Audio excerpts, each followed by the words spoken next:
All right.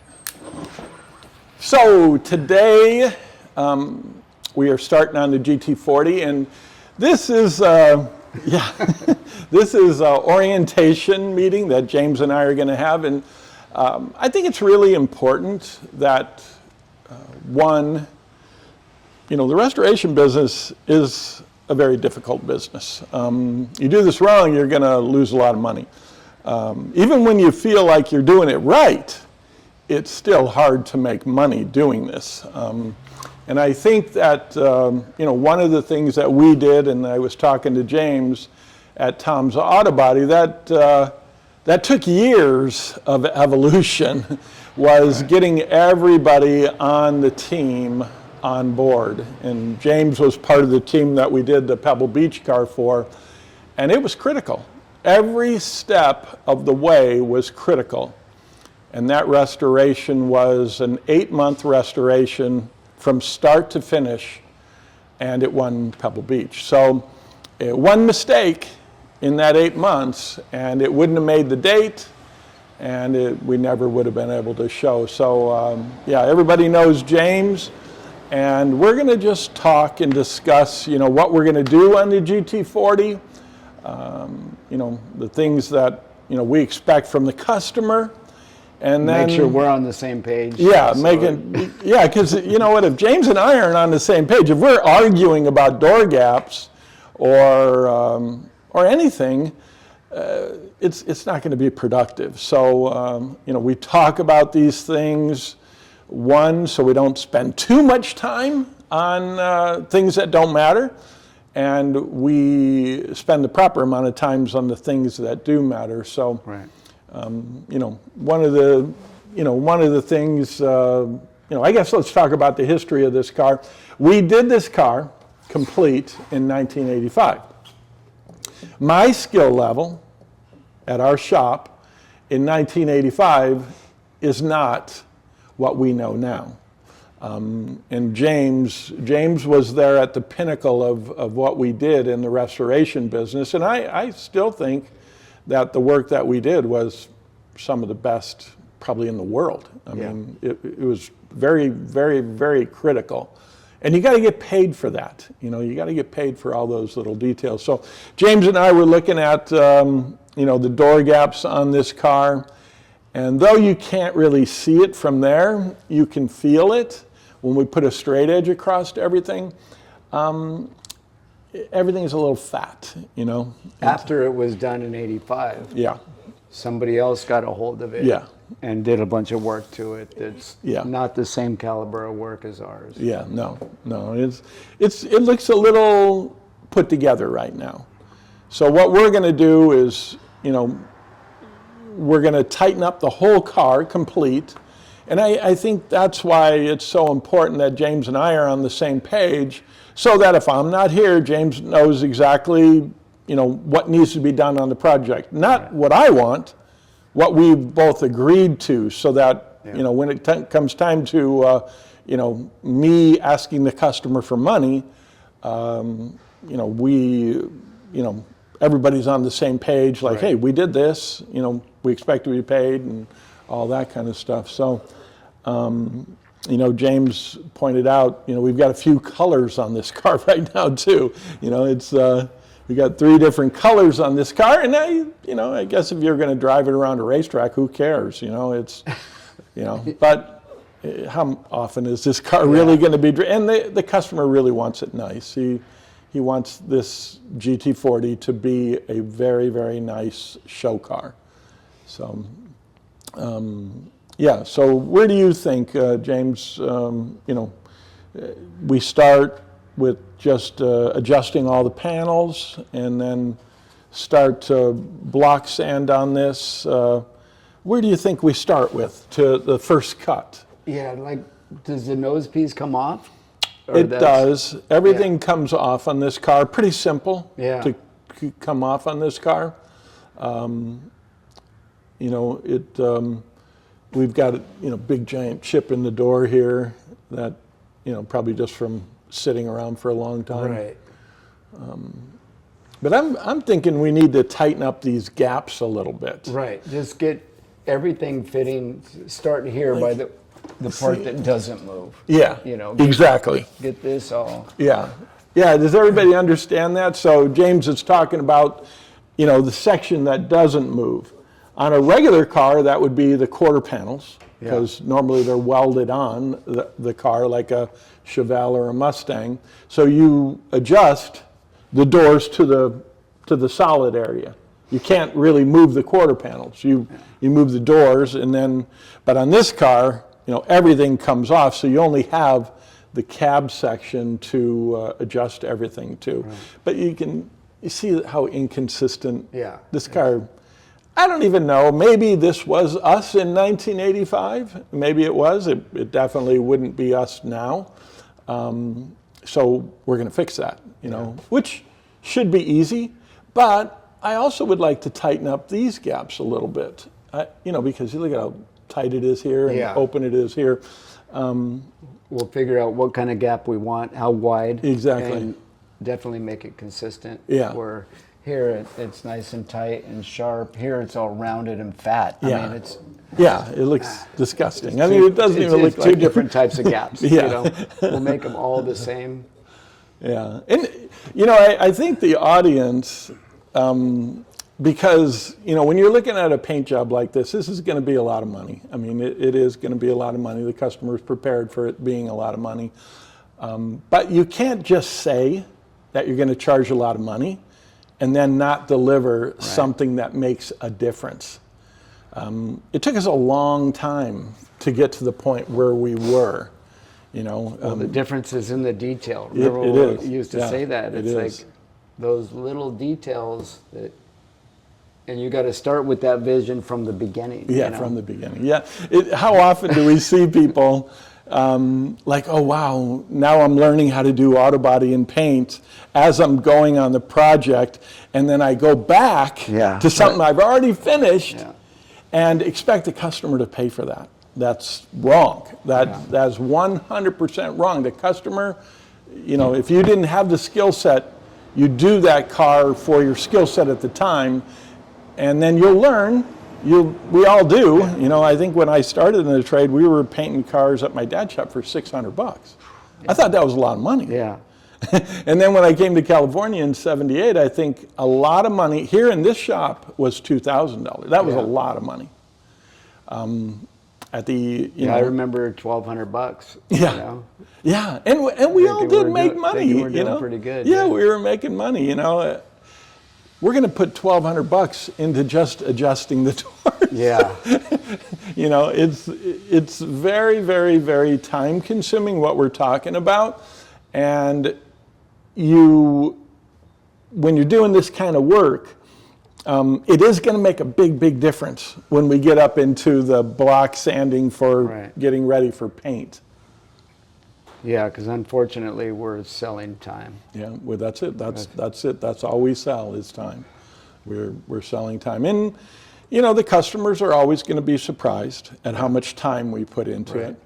But at the end of the day, when you're delivering a car that just looks fantastic, and the customer's like, I don't know why that car looks so good. Well, it's the details. Well, it's because we'll put it together first, fit everything, paint it as one. Yeah. Not, it looks pretty good. Let's paint it and then try to put it together at the end of the day. Oh, yikes. Like it looks like that's what happened here. Yeah. Yeah, it's just, you have to have a shop. You have to be set up. You have to be prepared from this moment right now, what we're talking about. And I think this is so important. Like, later on, if we do bring other people in on this project, we would want them to watch this video. Right, yeah. We would want everybody to be up to speed on what we're doing. One, so they don't go, well, I'm going to make the door, after we're done painting, I'm going to make the door gaps better. Yeah, what? Right. What are you thinking about? We don't need the afterthoughts. No afterthoughts. No, we're going to one-time this and charge one time for it, which is still going to be a lot of money. But I think this is so important, for guys who are thinking about, girls, thinking about getting into the restoration trade. And I know this happens, especially in the economy we're in right now. I hear that the production business is a little bit slow. And when production shops get a little bit slow, they think, now I'm going to do restoration work. That is not healthy. That is not a healthy position, because the customers are going to wonder why the body shop is charging 1/2 of what a restoration shop is charging. Because the true restoration shop knows that they can be a little competitive on things, but it's just time. You know how much time it's going to take to block the car each time. You know how much time it's going to take to do the door gaps. And this is all time material anyway. So if it takes a little bit longer, oh well, that's what it takes, because we want the car to be nice. So I think we just start walking around the car and getting the doors as fit. Maybe do a little bit of adjusting where we can. This car doesn't have a lot of adjustment, but we'll get it fit a little bit better, and then we just start to block sand this car and open it all up, do the body work where we need to do body work, like here, that door trim there. And we're going to use. Is it all fiberglass? Is it The metal? cab is steel. Yeah. That's all, and that's how they were. Right. Doors are fiberglass, front end's fiberglass, and rear end's fiberglass. Rocker panels are fiberglass, but the cab of it is a steel monocoque. So we'll. I don't add in trim the fiberglass to fit the cab. Yeah, exactly. And I think it's really going to start looking good. I think we start to tighten up. It just looks fat right now. The whole car looks a little bit fat. So we're going to trim it out. We're going to start to tighten it all up. It'll start really looking nice. I wish we could just get into block sanding it right now. I so much want to put a block on this car, but we can't. We have to get it fit first.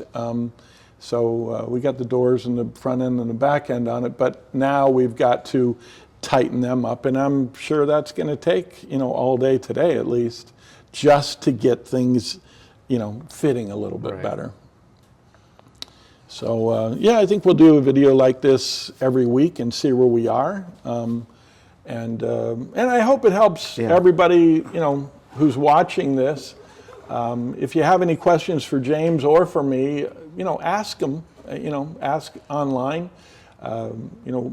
We're learning too, but we've done this a lot.